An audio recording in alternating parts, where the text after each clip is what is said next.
Me llamo Amalia Vargas. Tengo 68 años y he pasado la mayor parte de mi vida trabajando con estas manos. Construí un hogar para mí y mi familia y crié sola a mi hija, Paloma. No soy de las que se quejan. Siempre he enfrentado la vida en silencio. Pero esta mañana sentí el peso de los años apretándome el pecho como una piedra. Estaba en la cocina, volteando unos hot cakes para la pequeña Clara, mientras los rayos del sol se colaban por las cortinas desgastadas, cuando escuché la voz de Paloma desde la sala. Hablaba por teléfono, y su tono afilado, despectivo, impaciente, me hizo apretar el corazón. Ya no la soporto más. No tienes idea de lo que es lidiar con ella. Esa vieja solo complica todo. Sus palabras me golpearon como un puñetazo en el estómago. Complicar. Eso era lo que me había convertido en mi propia casa. Me quedé helada. La espátula se me resbaló de las manos y cayó con un ruido sordo sobre el azulejo. Mi mente dio vueltas, recordando las noches largas de trabajo, los nudillos raspados por pintar la casa, los días cuidando a Paloma cuando estaba enferma de niña, cada sacrificio, cada noche sin dormir, de repente reducido a esa etiqueta cruel. La voz de doña Socorro, apenas audible de fondo, soltó una risita o asintió. Siempre le ha encantado alimentar las opiniones de Paloma, susurrando ideas, sembrando semillas de impaciencia y juicio. Tragué saliva, forzándome a respirar con calma. La cocina se sentía más pequeña, como si las paredes se cerraran sobre mí. Silenciosamente llevé los platos a la mesa, con las manos temblando, sabiendo que nada volvería a ser igual después de que esas palabras se asentaran en mi corazón. Me dejé caer en la silla gastada en la esquina de la cocina, intentando calmar el temblor de mis manos. La luz del sol rebotaba en los ojos brillantes de Clara, mientras tarareaba bajito, hojeando un libro de cuentos en el suelo. Mi nieta siempre ha sido dulce. Su inocencia un contraste con la dureza que acababa de escuchar. Observé sus deditos trazando las páginas y pensé en los años que le dediqué a Paloma, años que de pronto parecían invisibles. Cuando Paloma era pequeña, su padre se fue y me quedé sola con una niña que lo necesitaba todo. Trabajé en 3 lugares a la vez, de día en una panadería amasando harina, de tarde cosiendo en una maquiladora, de noche limpiando oficinas, todo para mantener un techo sobre nuestras cabezas y pagar su escuela. Hubo noches en que me desvelé a su lado cuando estaba enferma, escuchando su respiración agitada, susurrando rezos hasta la madrugada, frotando su pequeña espalda y contando cada estremecimiento febril. Recuerdo las mañanas heladas de enero, las banquetas congeladas camino a la parada del camión después de llevarle su lonche a la escuela, y los centavos que ahorraba de mi sueldo para comprarle un par de zapatos o un abrigo que la mantuviera caliente. Construí esta casa ladrillo por ladrillo con mis manos y mi esfuerzo, soñando con un lugar donde Paloma pudiera crecer segura, donde pudiera soñar sin miedo. Y ahora, después de décadas de sacrificios, sus palabras me quemaron como si borraran todo lo que había hecho. La risa de Clara me sacó de esos recuerdos, suave y pura, y por un momento me recordó por qué lo había soportado todo. Su pequeña presencia me ancló, conectándome al hogar que había creado. Incluso cuando parecía que todos habían olvidado mi valor, cerré los ojos, respirando despacio, y susurré en la cocina silenciosa: todo esto lo hice por ti, y lo seguiré haciendo. El aroma a tocino y huevos revueltos llenaba la cocina, pero no aliviaba el peso en mi pecho.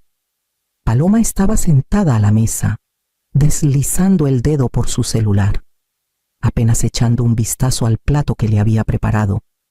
«Mamá, estos huevos están secos», dijo con voz cortante. «No puedes hacerlos bien ni una vez, Sebastián». Como siempre, no dijo nada. Se quedó callado a su lado, fingiendo no notar nada. Con las manos cruzadas sobre la mesa, el silencio entre ellos era pesado, oprimiéndome mientras forzaba una sonrisa. Le ofrecí un sorbo de jugo de naranja, Toma, pequeña, esto puede ayudar. Ella lo revolvió en el vaso, apenas reconociéndome. Entonces, la voz de doña Socorro se coló desde el pasillo. Ay, Amalia, tal vez la próxima vez deberías dejar que Paloma cocine. Te ahorrarías tanto problema. Su tono era ligero, pero el aguijón era filoso. Siempre ha disfrutado colar esos comentarios, un veneno sutil que me recordaba que no era del todo bienvenida. Bajé la mirada hacia Clara, que trazaba los dibujos de su mantel individual en silencio. Me miró y sonrió. Su manita tocando la mía, la calidez de sus dedos y la suavidad de su voz. Me gusta. Abue fueron como un ancla en medio de las palabras punzantes. Exhalé despacio, buscando mi centro. Durante décadas, he resistido tormentas mucho peores, noches largas de trabajo, días de enfermedad, manos y rodillas raspadas, pero estos pequeños golpes dolían de manera diferente. Eran recordatorios constantes de que el hogar que construí, el amor que vertí en mi familia, ahora se daba por sentado. Me giré a lavar los platos, dejando que la risa de Clara resonara suavemente en la cocina. Y me preparé para otro día lleno de batallas invisibles y pequeñas humillaciones que nadie fuera de esta casa podía ver. Me hundí en el sofá desgastado, con las manos aún húmedas de lavar los platos. La casa estaba en silencio ahora. Clara había subido a jugar con su muñeca, y hasta Paloma y Sebastián se habían ido por el día. Tomé mi celular y dudé solo un momento antes de marcarle a Rosa Méndez. Rosa ha sido mi amiga desde la secundaria, la única que ha visto cada lucha, cada sacrificio, cada momento en que pensé que no podía seguir. Su voz alegre me saludó de inmediato, suave y familiar. Amalia, ¿cómo estás? Tragué saliva y dejé que las palabras salieran a borbotones. Le conté del desayuno, los comentarios hirientes de Paloma, el silencio de Sebastián y las pullas sutiles de doña Socorro.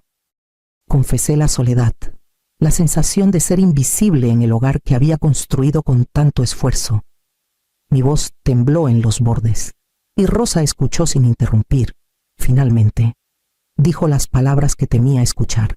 Amalia, ¿sabes que todavía tienes poder? ¿Verdad? La casa es tuya.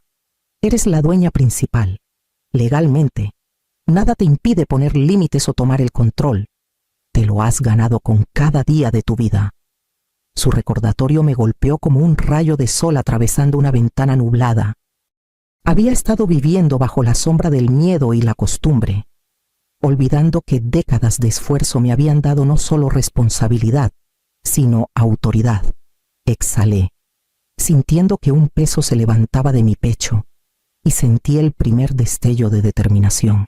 La voz de Rosa, calmada pero firme, sembró semillas de empoderamiento que habían estado dormidas demasiado tiempo. Por primera vez esa mañana, imaginé una vida donde no solo fuera tolerada, sino dueña de mi hogar y mi dignidad. Me senté en el viejo escritorio de roble en la esquina de la sala, con un montón de papeles esparcidos como una pequeña fortaleza, escrituras, recibos, estados de cuenta, cada documento que había guardado cuidadosamente durante décadas. Todo cobró una nueva urgencia. Pasé los dedos por el sello en relieve de la escritura de la propiedad, sintiendo el peso de mi titularidad de una manera que no me había permitido antes. Paloma y Sebastián siempre asumieron que esta casa era suya para manejarla a su antojo. Pero después de la llamada con Rosa, me di cuenta de que había subestimado mi propia autoridad. Organicé los papeles, revisé cada saldo de cuenta y confirmé que todas las facturas de servicios estaban al día. Cada tarea era como reclamar un pedacito de mí misma. La casa, mi trabajo, mi dinero era mío, y no cedería el control en silencio nunca más. El costo emocional de décadas dando sin parar regresó en recuerdos. Recordé las noches cosiendo uniformes escolares bajo la luz tenue, las mañanas de invierno sin calefacción, las rodillas raspadas que besé y limpié sin queja. Había construido esta vida, y ahora, por primera vez, sentía el derecho de defenderla. Mientras tanto, de manera sutil, Doña Socorro seguía con su influencia. Desde la esquina de mi ventana, podía verla instando a Paloma y a Sebastián a actuar rápido, a presionarme para que me fuera, a sugerir el asilo como una solución. Su presencia hacía que las apuestas se sintieran más altas. Ella prosperaba en el control, en la idea de que yo era demasiado vieja para pelear. Cerré los ojos un momento y respiré hondo, sintiendo la tensión apretarse en mi pecho. Necesitaría un plan preciso, paciente e inquebrantable. La confrontación no podía ser un arranque, debía ser una muestra de autoridad tranquila, la culminación de una vida de cuidado, trabajo y fuerza silenciosa. Mientras apilaba los últimos documentos con cuidado, sentí un destello de claridad y resolución. Podía proteger lo que era mío, afirmar mi dignidad y aún dejar espacio para el amor. Era hora de convertir el conocimiento en acción, de dejar que décadas de devoción guiaran los próximos pasos en una vida que me negaba a rendir. Estaba doblando ropa en la sala cuando la voz de Paloma se coló desde el pasillo. Filosa e insistente. No puedo seguir con esto. Sebastián. Mamá siempre está en medio. Tal vez deberíamos considerar un asilo o un lugar donde la cuiden. La voz de Sebastián era más baja, cautelosa, casi renuente, pero no la contradijo. Lo sé, pero ¿es realmente la única opción? Hice una pausa a mitad de doblar una sábana, escuchando sin moverme. Mi corazón latía fuerte, pero no hablé. No reaccioné. Había una extraña claridad en solo escuchar su plan, en entender que asumían que yo no tenía poder. Su conversación terminó, y por un momento, el silencio llenó la casa. Desde la esquina de la sala, vi a Doña Socorro apoyada en el marco de la puerta, su expresión tensa por la impaciencia. «Es hora de actuar», murmuró, apenas ocultando su juicio. «Se está haciendo vieja, Amalia. ¿Sabes lo frágil que se ha vuelto? Tienen que moverse antes de que sea tarde». Sus palabras buscaban desestabilizarme, hacerme dudar, pero en lugar de eso, afilaron mi determinación. Me enderecé, sintiendo el peso de cada año de trabajo, cada sacrificio, cada noche sin dormir. No podían intimidarme para que renunciara a la vida que había construido. Volví al montón de documentos en el escritorio, con las manos firmes ahora, mi mente metódica. Cada paso que había dado la organización de escrituras, la verificación de cuentas. La planificación no era solo preparación, era estrategia. No reaccionaría impulsivamente, actuaría con deliberación. Su subestimación era mi ventaja, los apremios de Doña Socorro, la impaciencia de Paloma, la complicidad silenciosa de Sebastián, todo ello elevaba las apuestas. Y yo las enfrentaría con autoridad serena, arraigada en décadas de trabajo, amor y perseverancia, lista para reclamar lo que era legítimamente mío. El teléfono pesaba en mi mano mientras marcaba el número de Arturo Ramírez. Mi corazón firme, a pesar de la tormenta de pensamientos en mi cabeza. Lo conocía desde hace años, una presencia confiable cuando necesitaba orientación financiera, y ahora lo necesitaba para algo mucho más personal. «Amalia Vargas», dije cuando respondió, mi voz tranquila pero firme. «Necesito confirmar mi estatus como dueña principal de la casa y discutir los próximos pasos para proteger mi propiedad». La voz de Arturo fue tranquilizadora. «Por supuesto, señora Vargas. Aquí estoy para ayudar. Vamos a revisar todo con cuidado». Repasamos la escritura, los documentos de copropiedad que incluían a Paloma junto a mí y la historia de la propiedad. Escuché mientras me explicaba los derechos legales que había pasado por alto en mi propio hogar. Detalló los pasos que podía tomar para afirmar mi autoridad, incluyendo enviar notificaciones formales a mi hija y yerno. Cada palabra me anclaba más, transformando el miedo en certeza. A la mañana siguiente, comencé a reunir los documentos necesarios en silencio, organizándolos en carpetas ordenadas sobre el escritorio. Facturas, estados de cuenta, registros de la propiedad, todo meticulosamente ordenado. Mientras trabajaba, sentí un cambio sutil en la casa. Paloma y Sebastián se movían por la cocina con una rigidez que no había visto antes. Doña Socorro merodeaba por el pasillo, sus ojos filosos, intentando descifrar qué hacía. Su usual sonrisa de superioridad había desaparecido. Por primera vez parecía insegura. Capté la mirada de Paloma cuando entró a la sala, deteniéndose a medio paso. «Mamá, ¿qué estás haciendo?», preguntó, intentando sonar casual, pero fallando. Mantuve mis ojos en los papeles. «Preparándome», dije simplemente. Sebastián miró a Doña Socorro, luego a mí. La tensión era palpable, el reconocimiento tácito de que ya no era la madre o suegra pasiva que asumían. Mi autoridad tranquila contrastaba con su incomodidad, y en ese momento, la casa misma parecía inclinarse hacia mí, con el peso de décadas de trabajo y cuidado detrás de cada decisión que tomaría. Arturo confirmó que una vez listos los documentos, entregarlos afirmaría plenamente mis derechos. Doblé la última hoja, exhalé, y sentí la primera oleada de empoderamiento en años. La influencia de Doña Socorro se desvanecía.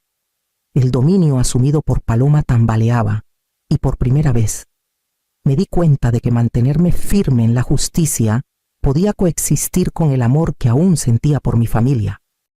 La luz del sol de la mañana se colaba por las persianas mientras doblaba cuidadosamente los sobres con las notificaciones legales. 30 días. Eso era todo lo que Paloma y Sebastián tenían para desalojar mi casa, el hogar en el que había vertido mi vida. Mis manos estaban firmes ahora. El miedo que había cargado tanto tiempo fue reemplazado por determinación.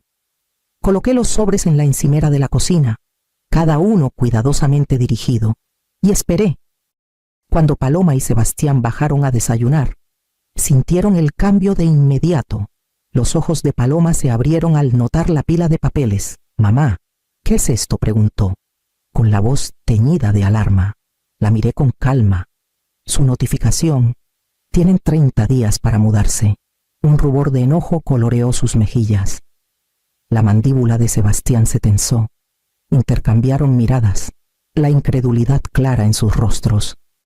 Por un momento, la cocina quedó en silencio, salvo por el tic-tac del reloj y el zumbido leve del refrigerador.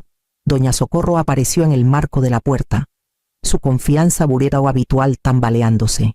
Abrió la boca, probablemente para sermonear o persuadir, pero no salió nada. Pude ver la incertidumbre en sus ojos. Siempre había prosperado manipulando situaciones, usando la impaciencia de Paloma como palanca, pero esta vez su influencia se había desvanecido.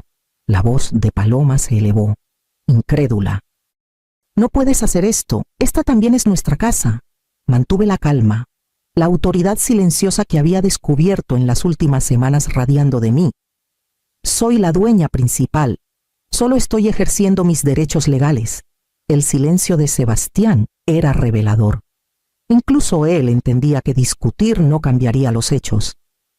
La realización de que ya no era la madre o suegra tímida y sumisa que asumían se asentó. Su sorpresa y enojo eran palpables, pero no titubeé.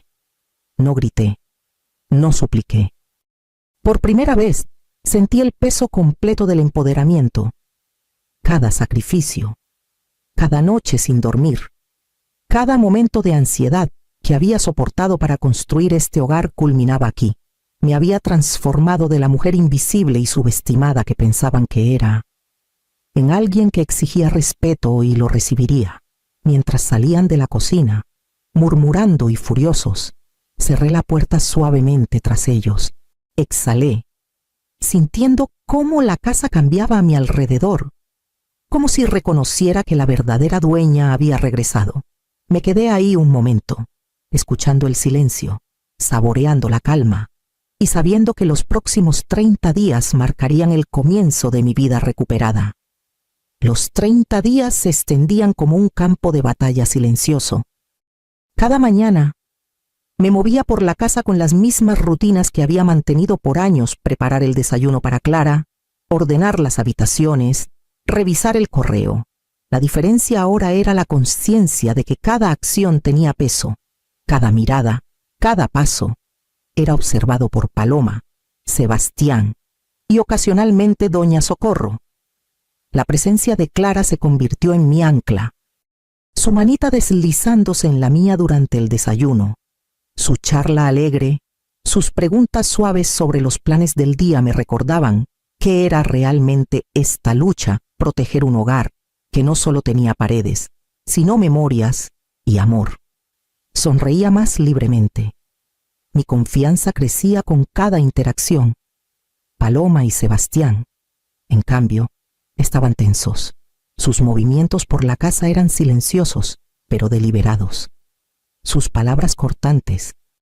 Doña Socorro aparecía esporádicamente, intentando intimidar con comentarios filosos o tonos inquisitivos. ¿Estás segura de lo que haces, Amalia? 30 días no es mucho, dijo una tarde, deteniéndose en la puerta. La miré fijamente, asintiendo una vez, y volví a doblar la ropa con calma. Los observaba cuidadosamente, notando patrones de resistencia y evasión, pequeñas tensiones que podían desbaratar la dinámica del hogar. Pero en lugar de reaccionar, dejaba pasar los momentos, manteniendo la compostura y la dignidad. Cada día sentía un cambio sutil dentro de mí. Ya no era la mujer temerosa y pasada por alto que alguna vez dejó que las opiniones de otros dictaran su vida. Era deliberada, paciente y resuelta. Para la segunda semana, la casa misma parecía más tranquila, más estable. Mis rutinas, la presencia de Clara y la calma firme que llevaba actuaban como un escudo. Me preparaba emocionalmente tanto como prácticamente, sabiendo que hacer valer mis derechos requería no solo pasos legales, sino una firmeza de espíritu. Por primera vez en años, me sentía completamente capaz de enfrentar el desafío que tenía por delante, lista para reclamar mi espacio sin comprometer el amor que aún sentía por mi familia. Para la tercera semana, la tensión en la casa había cambiado. Paloma se movía por las habitaciones con una cautela tentativa. El apoyo silencioso de Sebastián ya no ocultaba la incomodidad que se había asentado sobre ellos. Las visitas de doña Socorro se volvieron más cortas. Sus intentos de intimidación se desvanecían mientras se daban cuenta de que no me doblegaría. Una mañana, Paloma se acercó vacilante, con los ojos bajos. «Mamá, ya empezamos a buscar un lugar», admitió en voz baja. Sebastián asintió detrás de ella, su expresión cuidadosa pero resignada. Sonreí suavemente, dejando que sintieran la calma que había cultivado durante estas semanas. No había alarde, ni amargura, solo una afirmación tranquila de mi autoridad. Comencé a reforzar nuevos límites, pequeños pero firmes: mi horario, mi espacio, mis decisiones. La presencia de Clara hacía que el proceso fuera tierno en lugar de frío. Su risa y sus preguntas me recordaban que el amor y la firmeza podían coexistir. «¿Podemos hacer galletas después de comer?», Abue preguntó con los ojos brillando. Le revolví el cabello y asentí, sintiendo la calidez de la continuidad en medio del cambio. Las noches eran más tranquilas ahora. Paloma y Sebastián se ajustaban, trayendo menos interrupciones, respetando las rutinas que había restablecido. La influencia de doña Socorro se desvaneció por completo. Su voz reducida a una neutralidad educada durante las visitas ocasionales. Me di cuenta de que afirmar la autoridad no tenía que cortar lazos. La compasión aún podía guiar las interacciones sin sacrificar la dignidad. De pie en la cocina una tarde, doblando ropa mientras Clara tarareaba a mi lado, sentí que un equilibrio se asentaba en la casa. El respeto, antes ausente, regresaba gradualmente, no por miedo o confrontación, sino por una acción consistente y mesurada. El amor permanecía, suave y resiliente, tejido en los ritmos diarios que había preservado. Entendí ahora que los límites podían coexistir con el cuidado, que el empoderamiento no requería crueldad, y que la familia que había construido aún podía funcionar, aunque de manera diferente,